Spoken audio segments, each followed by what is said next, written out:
पल दो पल ड्रामे की आने वाली साथ तो बहुत ही ज़्यादा इंटरेस्टिंग होती हुई नज़र आ रही हैं। जैसे कि अब आप लोग देखने जा रहे हैं कि अब रिदा जो चाहती है कि वो हर हाल में अब सुलेमान को हासिल कर ले और सुलेमान के साथ मुलाकातों का सिलसिला वो यूं ही जारी रखेगी। लेकिन आखिर एक न एक दिन तो शहीर उसे देख ही लेगा अब उस लड़के के साथ। तब तो वो अब अभी भी रिदा को माफ़ नहीं करेगा, बल्कि उसे घसीटते हुए अब घर लेकर आएगा। लेकिन घर आने के बाद अब उसकी माँ भी अब रिदा पर हाथ उठाएगी। लेकिन रिदा जो कि अपना सारा गुस्सा अब नबीरा और सारा पर निकालेगी। उसे लगेगा कि ये दोनों ही उसकी दुश्मनी हैं, जो नहीं चाहती कि अब सलमान के साथ उसकी शादी हो। लेकिन आखिरकार नबीरा होगी जो शहीर और फाखरा को समझाएगी कि रिदा जो कुछ भी सोच रही है आखिर उसकी एक बार तो बात सुन ली जाए।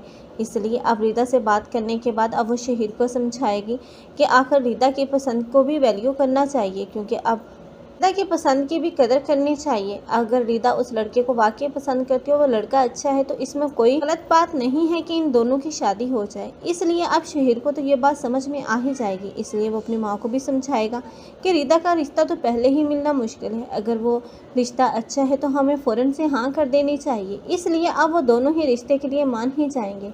इस तरह रिदा की शादी तो हो जाएगी, वो भी नबीरा की वजह से। लेकिन नबीरा जो अपना घर नहीं बसा पाएगी, क्योंकि नबीरा का जॉब करना ही अब उसे ले डूबेगा। क्योंकि अब नबीरा और शहीर के रिश्ते में बहुत ही ज़्यादा बदगुमानियाँ बढ़ती हुई नजर आएंगी और ये बदगुमानियों का सिलसिला इतना ज़्यादा बढ़ जाएगा कि आखिर ये दोनों अलग होने का फैसला कर लेंगे।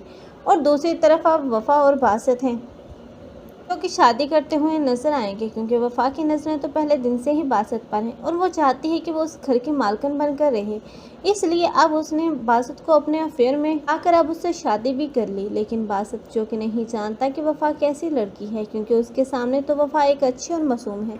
लेकिन वफ़ा की असलियत खुलने के बाद बासित को तो बहुत ही ज़्यादा शर्मिंदगी और पछतावा होगा।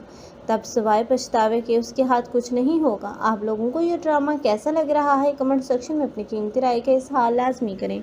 मज़ीद ऐसी वीडियोस के लिए हमारे चैनल को लाजमी सब्सक्राइब कर लें। अगर आप लोगों को हमारी वीडियो अच्छी लगी हो तो वीडियो को लाइक करना मत भूलिएगा। अल्लाह हाफिज़।